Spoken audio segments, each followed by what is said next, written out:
Jack Draper will be looking to go one step further at the U.S. Open this year after enjoying his best Grand Slam campaign at Flushing.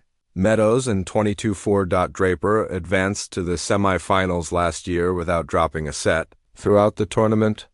Before ultimately bowing out to eventual champion Jannik Sinner, the Briton will be even more determined to bounce back in New York, following his disappointing Wimbledon run, which ended abruptly in the second round. However, he'll now have to enter the U.S. Open without featuring at a hard-court tune-up event.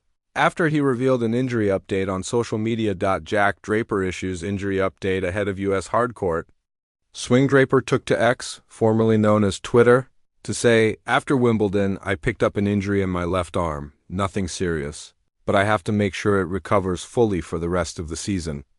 Unfortunately, I won't be able to compete in Toronto and Cincinnati. See you in NYC." His run at the All England club was short-lived, when after beating Sebastian Baez in the first round, he was knocked out by former finalist Marin Cilic. In 5 sets. It was yet another shocking result at the championships, which saw several seeded players bow out in the early rounds.